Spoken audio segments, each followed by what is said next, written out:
Welcome into another episode of the Fantasy Football Forecast. I'm excited to get our first mock draft Monday underway, and I'm here with my co-host Matt. What's going on, guys? Excited for this one. And we're going to get straight into it. So, again, to reiterate the format that we play in, we're going to have the two quarterback rankings displayed. We're going to have our rosters be set up as a Superflex spot. So, two quarterback rankings with the Superflex kind of goes hand in hand. We're going to have three wide receivers.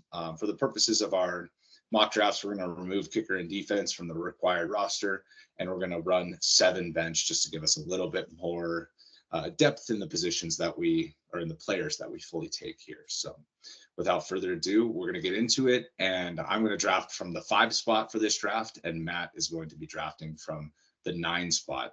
We'll let the computer do the rest of the spots, and we'll kind of talk through each player that we decide to take and each round that we go through. So let's get into it. You can see here we're sharing right here. You can see the first 4 rounds set up with the sleeper mock draft room, and starting the draft now.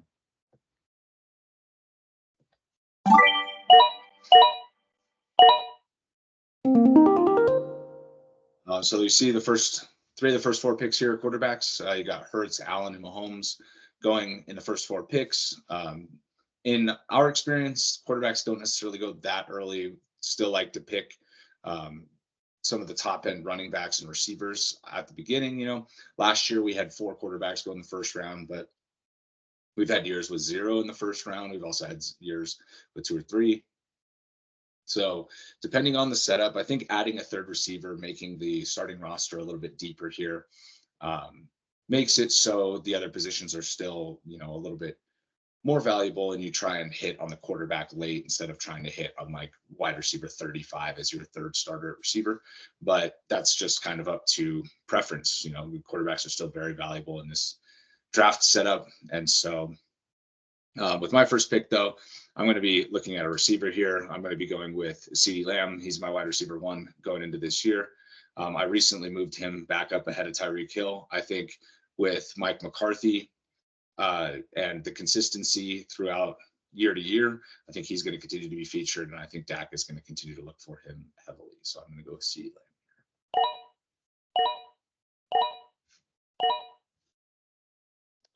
Cool. So now I am up at 9. We've seen 5 quarterbacks go off the board at this point. And so kind of similar to Trevor's strategy with this being, a 3 wide receiver setup.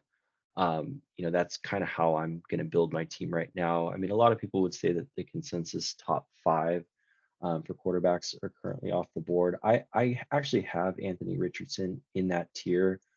So he might be a player that I'd be looking to target, in the second round.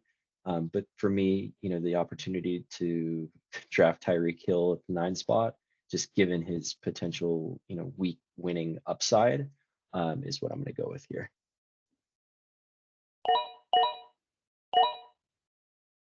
Oh man, no quarterback there. Brees Hall and Justin Jefferson. So that puts you in at least a little bit of a decision point here. Yeah, so looking at the board, Richardson would obviously be my top guy there, and he's someone that I know, um, would not be available, obviously, with the 3rd round pick. But Amon-Ra St. Brown is someone who I think very, very highly of. You've kind of got that mix when you start Tyreek Amon-Ra of, the Amon-Ra, has a very high floor and is very consistent. And then Tyreek, has kind of that weekly winning upside, like I mentioned before. So I'm going to go ahead and go with him here. And there go the quarterbacks, and Bijan Robinson, who I think is kind of in a tier above. The wide receivers that are still there with Puka Nacua, AJ Brown, and Garrett Wilson, I think that's interesting. We might have to do a video dedicated to that group of receivers right there, those 3 specifically, because to me, I think that AJ Brown is a step above the other 2. I think what we saw from him last year, he tapered off a little bit at the end of the year, but I think that the Eagles got a lot better.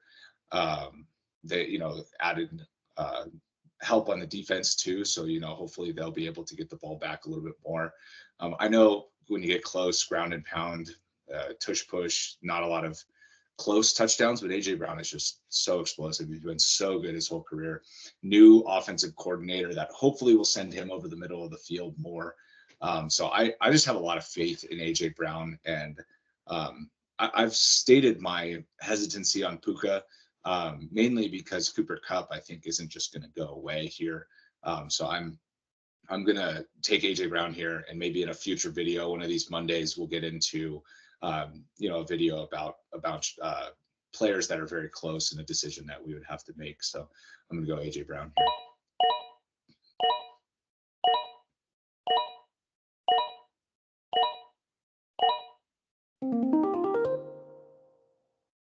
And so a couple more quarterbacks come off, Kyler and Dak. It would have been nice for Dak to make it back in the third round. I think, he's has very high weekly upside too, and to pair him with CeeDee Lamb, I think would have been fun for the first mock anyways. So that's kind of off the board. I'm not as big of a fan of Jordan Love and Brock Purdy as I am Dak, so I'm kind of gonna pivot again, I think, at this point, away from quarterback, unfortunately. I think when you look down the board at quarterback a little bit, you still got Herbert there, a couple spots down, Tua, who I like, I think maybe more than other people in our league. Yes. Yeah, and I touted Kirk Cousins. You guys were hating on me for Derek Carr. My Derek Carr love, that goes way, way later. But I think there's still quite a few quarterback options here, so I'm going to turn my attention to the wide receiver and or running back. And I think here, I mean, I had him last year, obviously, Devontae. I think as long as Gardner Minshew is going to be the starter there, I have very high hopes for Devontae consistency-wise this year. I think he had a very good year last year. I think it's just the consistency was off a little bit with Jimmy Garoppolo and then switching to Aiden O'Connell. But I'm hoping that it's going to be Gardner Minshew's year. So I'm going to stay true to my roots here and just go with Devontae Adams. And I know a very similar build to how I actually drafted last year, but receiver.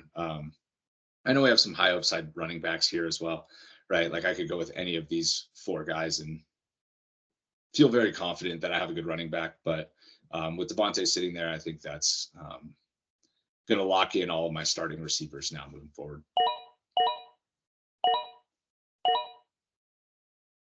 Yeah, I mean, just kind of looking at your team, if this was, our real league draft, I would be pretty afraid right now to you start CD Brown and Devontae. That's pretty nasty. So I like your thought process around that. Looking at the board right now, quarterback wise, it's still Purdy, Caleb Williams, Justin Herbert, down to Goff, Lawrence. There's a few guys that I would rank pretty similarly. I noticed you But skipped Tua, so Tua is just not in yeah, for you. that was on purpose. And then looking at the receivers, one guy that, I've kind of been in on, not to a fault, he's been solid, but I really expect a third year breakout from him is Chris Olave, and kind of filling out those first three, wide receivers in the starting role. I'm gonna go in that direction here. Let's see what happens And next. Chris Olave, just to highlight, he was overall very good in terms of yardages, right? I mean, he had a 150-yard game, a couple over 100 as well. Just the thing that really held him back last year was, he missed a game, and obviously he scored in week 18, but he only had 3 touchdowns on the season going into that, 4 total for the year. That held him back from a fantasy perspective last year. But if that number goes up to 8 with similar yardage totals, like we're gonna see like a stud player here. And I really think that, like you said, third year breakout on the touchdown side is definitely something that we could see there. So I'm definitely in on Olave as well. Yeah, I agree with that. And kind of going back to the well here, someone who I also really like on the board at wide receiver is Brandon Ayuk. And, the difference between playing in a 3 wide receiver league like we do is, you're probably going to be starting 4 guys each week. So the opportunity to have, 4 number 1 receivers is a pretty amazing thing. But just kind of looking over to the running back position, I'm looking at that list, and one name really stands out to me as to someone who could very easily, be a top three running back this year, and that's Derrick Henry going to Baltimore. We know they're going to want to run the ball. We know the O line was bad at Tennessee. Yes, there's age concerns, maybe some health concerns, but when I'm drafting in the fourth round and there's, potential for someone, like I said, to finish top three, I think I'm going to roll the dice on that, and I'm going to go Henry here. Yeah, I like that pick. We talked about touchdown upside and going from the worst offensive line in football to potentially the best offensive line in football. I get the age concerns, but he's Derrick Henry. It's hard to argue with going with him in the fourth round.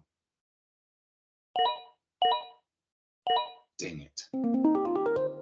Kelsey is who I wanted. That was who, and I wanted him to fall as well, because I wanted to talk about tight end and how late these guys are falling. Normally our top tight end, we'd see in the first round, second round maybe, but at least by the first 20 picks, we would really be seeing the first tight end go. And this year we're seeing something very different from that, right? The Laporta Kelsey question on who's going to go first is really been brought to the forefront and is pushing both of these guys down the ranks. So I think Kelsey in the fourth round is an excellent pick.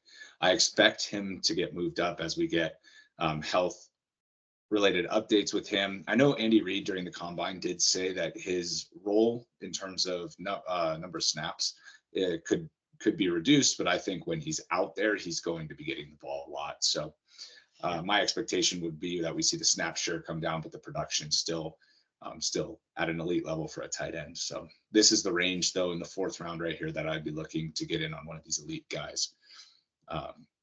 But now that that's not an option for me, Ayuk, we just talked about, there's Diggs in London here, but with three wide receivers, I kind of am pressed to go somewhere else now. Makes me question my decision to take Devontae Adams a little bit, right? I could have taken Kyren, I could have taken Etienne, and gone with Ayuk here or Drake London, both of whom I really like. Even DJ Moore, all of those guys are just excellent receivers. But now I switch over and I see that Josh Jacobs is there. The Packer bias is going to get me for sure here, but I also think he's still a young player going to a very good offense, should be involved in the passing game in a similar way to Aaron Jones. No AJ Dillon there either. Like they're going to be giving him the majority of the workload here. So I think he definitely has an opportunity to get to return value in a big way at this spot here. And I think it's interesting that he's kind of always been a second or third round pick on the Raiders, and now he's going to a better offense and he's going to go down the rankings. I'm not sure I fully understand that. So I think maybe he picks up some momentum as well in terms of ADP as we get closer to the year, but I'm going to go with Jacobs here.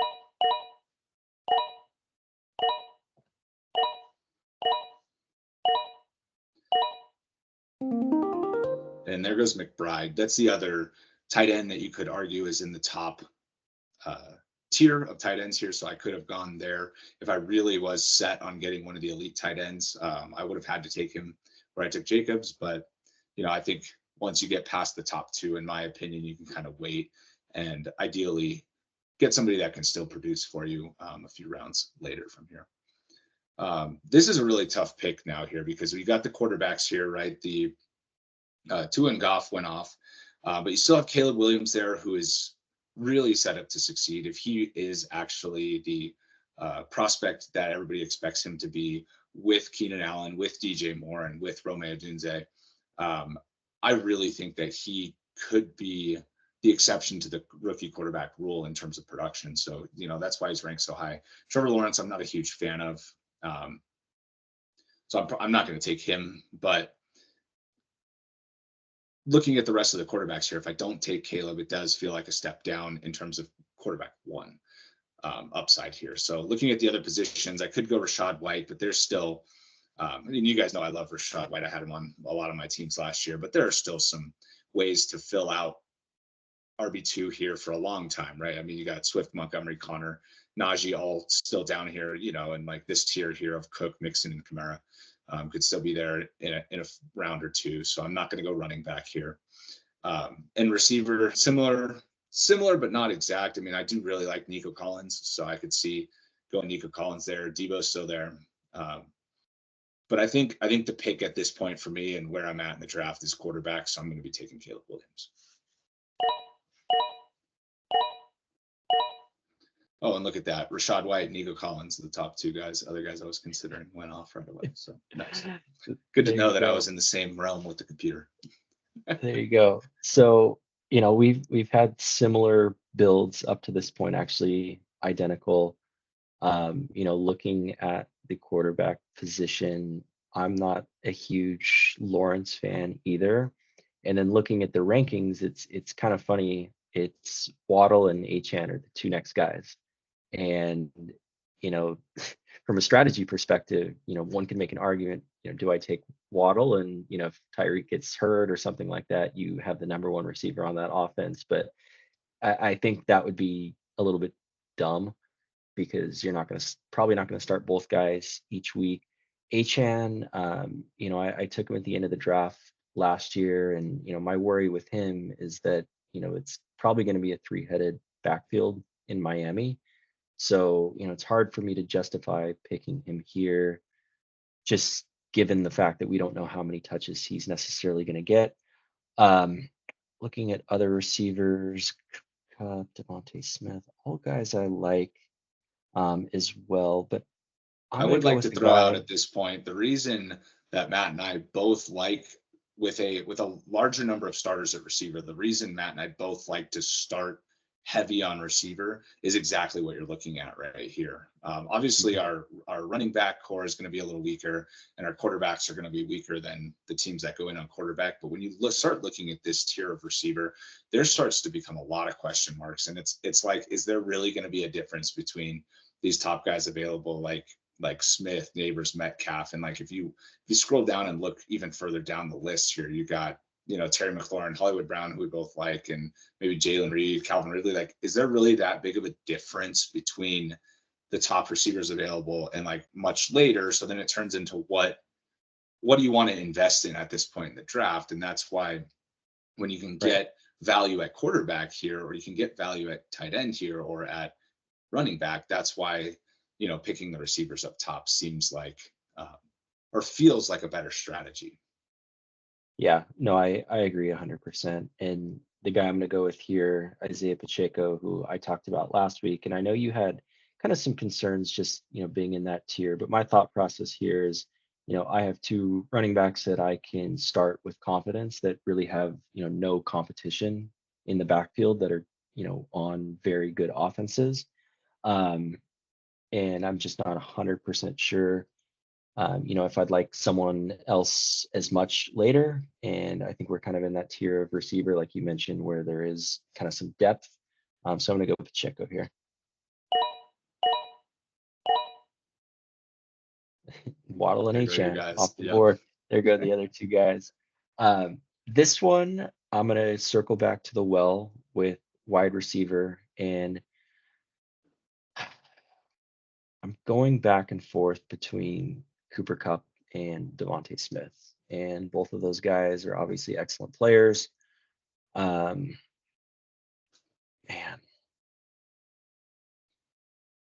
I feel like I'm gonna go Kupp because if he goes back into that number one role or even 1A or 1B, that's too much upside to ignore in the 6th round.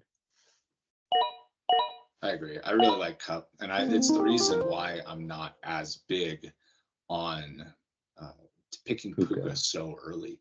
I think that is going to be a factor that a lot of people, I get that Kupp came back, and I get that they were on the field together, and I get that Kupp's presence didn't hold Puka back from having this historic season. It just feels like if Kupp's coming in healthy, that they're going to split in a way that's going to impact Puka's ability to maintain that level of production. So, and maybe I'm wrong on Puka. Maybe Puka takes another step forward and he's even more featured, and Kupp is the true number 2 and still is productive, but doesn't end up hurting Puka. So I could be wrong with that, but I really like Kupp. I thought that was a good pick there. As you can see, big tier of receivers go here. But it is interesting here because in our drafts by this time, right, the 5th, 6th round, that's kind of when the quarterbacks start picking up. in terms of getting drafted. So I think some of the top guys get pushed, into the third, maybe into the fourth a little bit more. And then we really start to see a pick up on quarterback here. So looking at the running backs, I still feel very confident I can get a second guy. I'm going to stack, a couple running backs late as well. And then this tier of receiver is really good. I would really like to take Keenan Allen or Amari Cooper here. I think those are both very good picks, very good players. And there's kind of an end of a tier of the guys I would want at this area after those two. But I think at this point, it would be a disservice to not go back to the quarterback well with Trevor Lawrence there. I know I said I wasn't a big fan of taking him the round before, but being able to get him as my second quarterback feels like something that is, or I should say, is something that I'm more open to. I think he showed his upside at the end of the year last year. They got off to a slow start. He wasn't really that good at the beginning of the year. But hoping that they can kind of overcome losing Ridley, lean on Engram like they did at the end of the year, and use ETN and get Brian Thompson. Oh my God, Brian Thomas Jr. Jeez, man. Brian Thomas Jr. more integrated into the offense during camp and stuff. So I'm going to go with Lawrence there. You would think after how much analysis we did on the receivers coming into the NFL draft that I could remember his name. He was the one I really wanted the Chargers to pick, but God, Brian Thomas Jr. So my receivers went off the board here, a couple more tight ends off. And then there's still more players from the tier of running back that I described earlier. When we were looking in the 5th round, and I was saying I still am comfortable with all these guys. I even mentioned David Montgomery, James Conner when I said that. But looking at the running backs here, I think Kamara or Aaron Jones are in very good positions to succeed here. I think Aaron Jones is going to play a similar role that he did in Green Bay. He's going to have Ty Chandler there kind of playing the A.J. Dillon role, I think, a little bit. I don't think Chandler's going to stay off the field per se. But obviously the Kamara factor of getting so many receptions, he's not coming into the year suspended. He is getting older, so it makes sense, that he's not necessarily a super high pick, but that's where I'm going to go here and kind of lock down my RB2 at this point in the draft.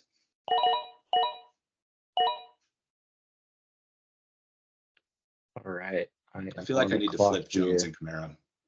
I already feel like I regret that. I feel like I should have taken Jones. Well, I really like Kamara because of their first round draft pick. I mean, we talked about Talisi Fuaga being like the best run blocker in the draft. And I don't know. I mean, Kamara is also going to catch a lot of balls in the backfield too. So I'm in on him this year. So I like that pick. And then, looking at my board here, I obviously haven't taken a quarterback yet. So that's going to be the first thing that, I'm looking at. And when I look at, those quarterbacks available, I do like Cousins, and he's got a lot of good playmakers, but, he's going to a new team. And what I do like about, Matthew Stafford here is, he's getting his weapon back in Cup fully healthy. I can play that stack, and there's less risk in stacking when it's 6th and 7th round guys versus like an AJ Brown and Jalen Hurts that you're picking the first two picks with. So I'm comfortable with that stack. There's a lot of upside. So I'm going to go with Stafford here. Let's see who's back. Yeah, and with the stacks, I think that's an interesting conversation. Maybe we address in another episode later. But I am not a fan of stacking in season-long leagues, because if one of them gets hurt, it usually impacts the other one in a major way. So when you're picking up high and picking two guys that are very reliant on each other, right? That if like Hurts were to get hurt, that affects AJ Brown a lot, and if AJ Brown were to get hurt, that affects Hurts a lot. So you lose one of your major pieces, but then also another one of your major pieces is impacted by that loss. So kind of one thing happening to affect your team construction in a big way is not something that I'm a big fan of. Now, obviously, if both of those players hit and they all stay healthy and they're playing excellently, that is something that is an advantage. So doing it later like this with Cup and Stafford, I think, like you said, is the move if you're trying to get stats. Yeah, no, I agree. And then I'm thinking of double dipping here with quarterback and just going Cousins, but Tank Dell and George Pickens are still on the board. And I really like both of these guys this year. Of all of the Texans receivers, I feel like Tank is going to be a guy that I'm going to be targeting more just because he's pushed down further in the draft. We don't necessarily know who's going to be the number one. I know Nico kind of has, more of the prototypical size, but CJ loves Tank Dell and they're like best friends. And I don't know if you guys haven't seen the skit with him and Micah Parsons designing up their dream offense to beat the other's dream defense. Like Tank Dell was in the slot for that, which I thought was pretty cool. Um, but Pickens, man, he doesn't really have competition, and we've seen his upside in games, and I do think he's going to continue to be better. And most importantly, he's getting a huge upgrade at quarterback this year, whether it's going to be Russ or whether it's Fields that takes over. Either way, it's much better than Kenny Pickett and what was the guy's name who started the playoff game? Rudolph And Mason Rudolph. and Mason Rudolph. So I Mason think with Rudolph was this, pretty good at the end of last year. he was okay, but He was pretty he's good. not he's not great. He's not Um, Russ. And I will say, for all of Russ's faults, right? Like he had Tyler Lockett his whole career, which was always a deep threat and good mhm. player off schedule. And I think Pickens kind of fits that mold as well, right? That he's going to be a good deep threat. Russ loves to throw it deep, and he's good off schedule. So I think that Pickens couldn't have gotten a better match Yeah, at quarterback for him of any of these free agents. yeah. I mean, you look at both of those. I mean, Pickens and Russ, they kind of play more of like a backyard football style, right? Like Russ is Mm-hmm. going to be scrambling around. Pickens can just body someone and catch it at the high point. So I'm going to lean on that and draft. I know, kind of drafting a bench player here, but when you're starting 4 wide receivers per week, there's going to be matchup concerns, bye weeks, things like that. So don't necessarily shy away from doing that. Just kind of go with what the board gives you, but kind of your strategy. And my strategy with this team is a little bit more of upside. So I'm going to stick with that.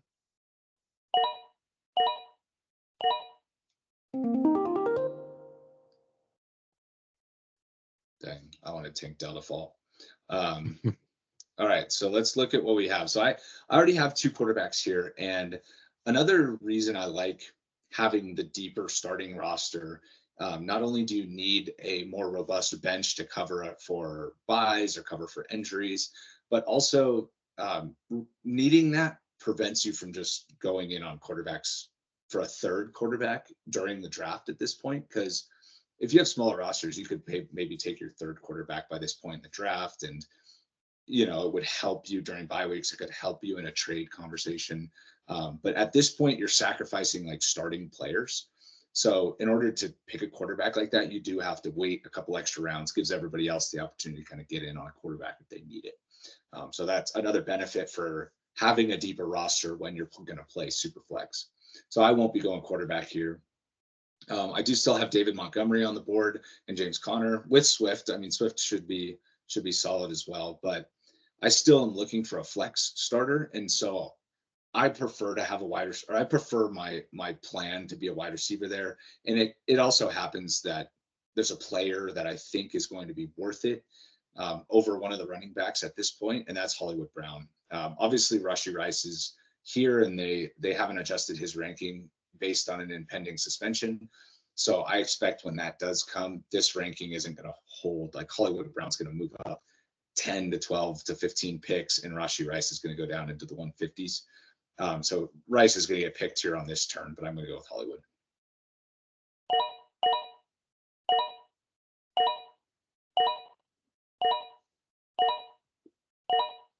All right, I love that.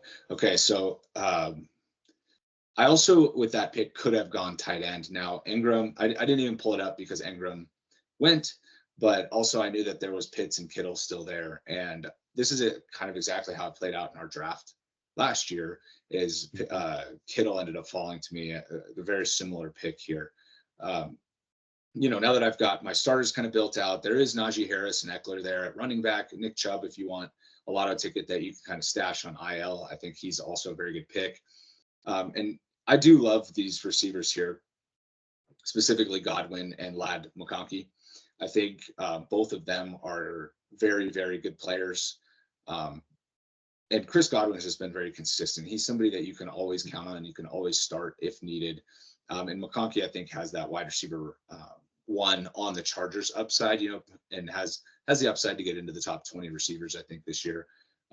He's not going to be drafted anywhere close to that. But based on the lack of depth left at the tight end position, as I perceive it, I'm going to go with Kittle here, and I can just bank on him as my every week starter. That's something I value at tight end. So this next pick I cannot make fast enough. Baker Mayfield. I mean, the fact that I went Cousins 0. is still there. Is he? Oh, he Cousins is. and Rodgers are still there. Yeah. Oh, I didn't see. Well, No that makes quarterbacks sense. got picked since you took Pickens. Okay, so that's interesting because I really like Baker this year, and now I can look to the tight end position or a different position, knowing that one of those three quarterbacks is still going to be on the board with my next pick. At tight end, Brock Bowers, I know we've talked about him before. My strategy with him is if I do draft him, it's going to be sit on the bench and wait. And I don't think I want to draft a bench tight end before I draft a starting tight end. Wide receiver, I feel very comfortable with. In the running back tier, I know I've got two pretty good starters that I feel confidently about. But another guy who I believe is in a pretty good spot and is going to be, until further notice, the 3-down back, and someone we talked about in our video breaking down the Las Vegas Raiders, is Zamir White.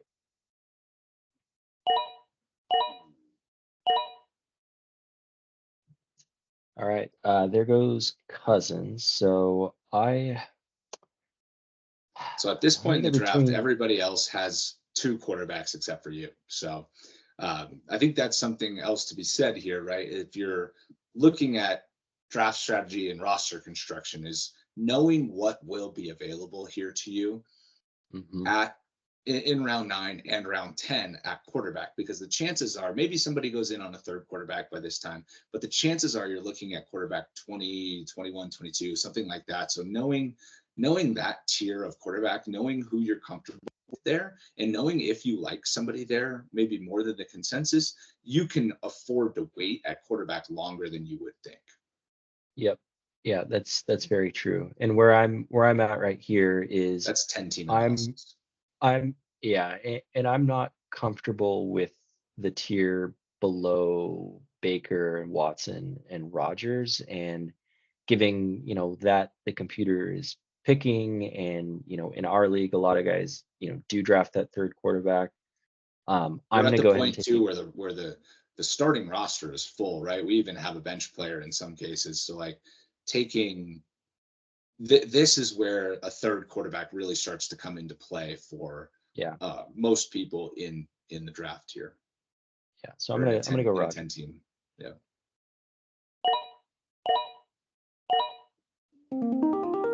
Oh, come on, dude. Just missed him. Lad McConkey. Dude, I can't hype him up enough, dude. So, I will have to pivot off of McConkey here. I am going to stay in the wide receiver lane. I think I could go running back here, right? I could take Eckler. I could take Pollard. Even Raheem Mostert, obviously, just awesome season last year.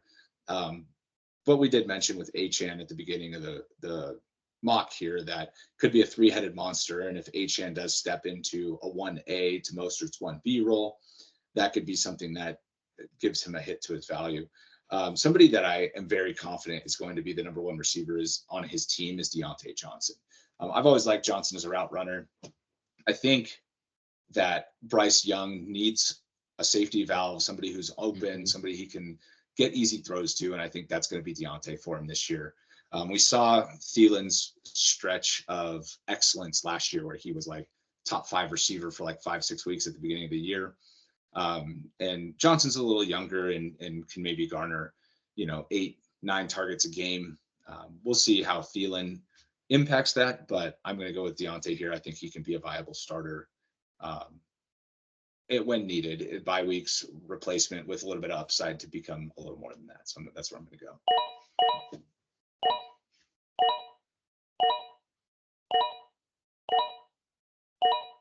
A lot of tight ends. All right. Yeah. So we got, I talked about Raheem Mostert and his situation there. So I think he's going to be my pick here. With Kittle, right, you wait on tight end. Maybe you don't get a guy that you feel super comfortable in. This is where you could maybe take like a TJ Hawkinson, somebody who should be coming back from injury. You can take Dallas Goedert, who maybe has a little bit of upside, has standalone value, but has a lot of upside if there is an injury in that offense. Those are the type of guys that I would be looking to here, right? Like Kyle Pitts, the Kyle Pitts manager took David Njoku. Like that is an option here but I'm not going to take that option with Kittle, somebody I'm confident I'm going to be starting over any of these guys when healthy. Yeah. So I'm not going to go tight end here. And Christian Watson's a very attractive name, but I think Jaden Reed kind of has passed him as the first option in the offense. So I'm going to avoid that. And I'm going to go with Raheem Mostert here. I'm going to take my third running back. And again, this is late, right? This is the 11th round for your third running back. This is a scary way to approach running back. A lot of people like to go robust running back. Make sure you have 2 or 3 guys that you can be starting every week, and then have a fourth that, by this point in the draft, you could be drafting your fourth or already have your fourth. Go with Christian Watson. But for me, I'm going to go Mostert. So I lock in my third one. Not an excellent third option, but it's definitely a need on this roster construction right here at this point. Yeah, good pick. And I'm going to go back to the well at quarterback and take Baker Mayfield here. There you go. Now you can't wait to take him. Now you couldn't pick him fast enough. Yeah, I mean, all of a sudden, in Superflex, waiting until the 7th round to draft QB can be very risky. But I'm looking at a combination of Stafford, Rodgers, and Baker Mayfield. I'm confident that I can play the matchup game, the hot hand game with those guys, the domes game, like all of those things. So yeah, I'm going to take my third and most likely final QB with Baker. I would also say that the computer should do, or could anyways, do a little bit better job of drafting quarterbacks at this stage in the draft. I know there are probably people that are watching that are like, dude, there's no way that Baker's going to make it 2 full rounds there and that you're going to get him at the end of the 11th.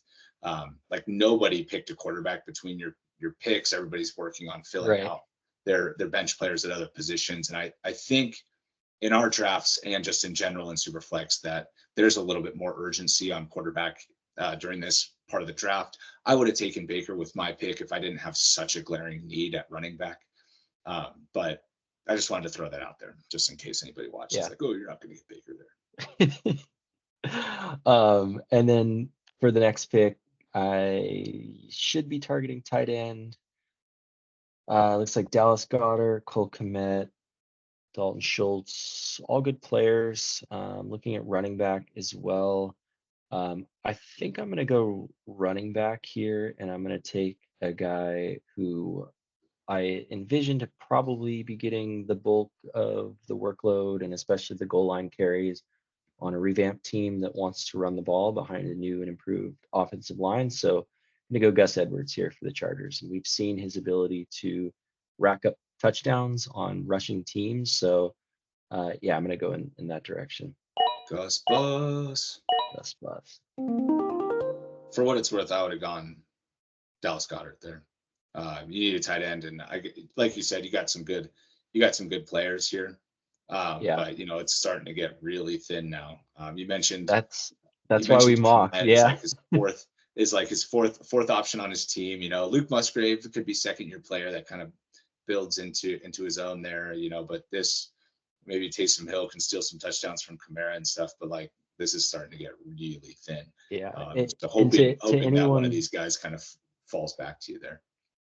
And to whoever watching, I mean, that's really the point of, why you want to be mock drafting as much as possible. Like I remember, last year you and I were doing a lot of mocks every day, and we tried. I mean, I tried some builds with, two quarterbacks with the first two picks, robust RB, hero RB, zero RB, you name it. And so that's kind of the importance of mocking, because you don't want to get caught with your tail between your legs on draft day and you don't have a tight end and you're playing the waiver wire game all year long.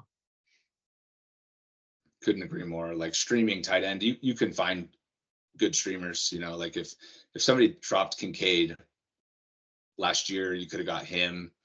Trey McBride came on towards the end of the year. You could have got him as a streamer. Dalton Schultz was a waiver ad. You could have got him.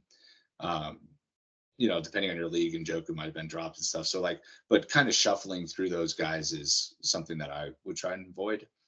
Personally, like I mentioned with Kittle, just being able to lock in that spot just seems like such a relief when you come out of the draft with a player like that. Yeah. Okay, so here I still need running back. I still only have 3.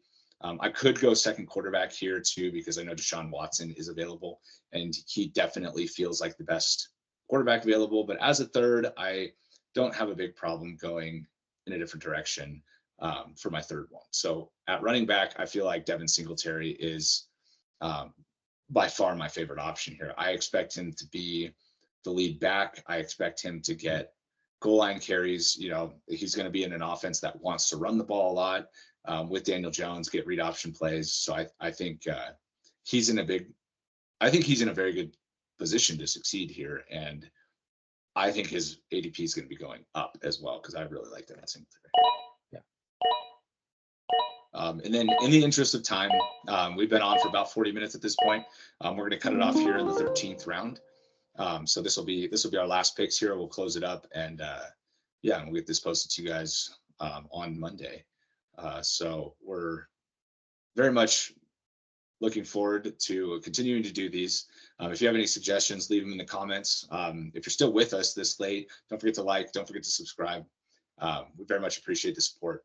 And so without further ado here, I'm going to go to the quarterback, because I do want to make sure I get a third quarterback out of this mock. And since it's the last pick, I'm going to go with Deshaun Watson. I mentioned he's kind of the last one of a tier. I think there's going to be wildly varying opinions on him as a player and on wanting to even draft him. I think he just has a lot of talent. He took a year off, then he was hurt. And I think, maybe he recaptures some of his younger self and younger experience this year. So I think if you're taking a shot on upside, especially with a third quarterback, you can possibly get a fourth later, or get somebody to replace him off of the wire in a 10-team league. I'm going to go with Deshaun Watson. Can't wait for the comments. Oh, Watson's not going in round 13. Watson, Yeah, right. Starter. Dude, JJ McCarthy's still there with Watson, dude. McCarthy stinks. Yeah, he does stink. Well, I'm gonna take a tight end here because I don't have one, and this is the last round. And so looking at the tight end position, Pat Fryermuth is never really someone that's excited me. He's kind of got 3 for 37, 4 for 40 written all over him. Musgrave, I really like as a player. I really like that offense too. There's a lot of mouths to feed. Kate Otten, I really like. We saw kind of what he could be in, I forget which playoff game that was, but he really went off. And for me, if I'm drafting a tight end this late, I'm definitely going to take a couple guys here. So I think where I'm going to go is I'm going to go Kate Otten and just see if he can ride that hot hand early. I understand that there's a very good chance he will be cut and on the waiver wire after a couple weeks. But if you're looking for upside at a position that I don't have, again, kind of going back to that potential stack with Baker and good matchups, I think I would prefer to go in that direction versus someone like a Fryermuth, where I kind of feel like I know what I'm going to get. Yeah, the other issue with Fryermuth is, he's going to be playing for Arthur Smith. So, I don't even know who the tight end 2 is, but that guy's probably going to get more targets and get to Oh attempt yeah. to pass to wide receiver 4, whoever that's going to be. So Maybe we should it's real, do it's a real breakdown trickery there. video on Najee versus Warren this year and kind of look at Oh, we'll like do that in the RB. preview when we get there. You know, we're going through, by the Yeah, way, if you don't know, we're going through our 23 team preview here, and 32. we 23, 32 team previews. I'm making all kinds of mistakes here, man. We're going through our 32 team previews though, and we will get into Najee versus Warren during the Steelers episode of that. So stay tuned. Stick with us over the next couple of months here as we kind of break down every team. Cool. All Well, I right, and think without, that's so we're going to wrap up here. We appreciate you guys being with us, going through a 2 quarterback mock, get into our heads a little bit about what we're looking at. As we do these, we'll do different constructions and different builds, and we'll let you guys decide on your own which one you're the most comfortable with. I think we both decided to go with our preferred strategy here up top. You know, get your receivers slotted in, figure out your quarterbacks as the draft kind of goes along, and you know, take advantage of the depth that there is, you know, down to like 25 at running back. Seems to be the method that we both decided to take here. We both drafted 4 running backs. You know, did pretty good with our starters, so that's always a positive. You get guys that can keep up, can still rack up points. You know, with the top end receivers, that seems to be both of our favorite builds. But next time we do this, we'll get into a little bit different build. And you know, we'll discuss how we like that versus what we did here. And so thank you guys so much for sticking with us. Don't forget to like and subscribe, and we'll be back with you guys tomorrow to start the breakdown on the AFC North. See you guys. thanks, guys.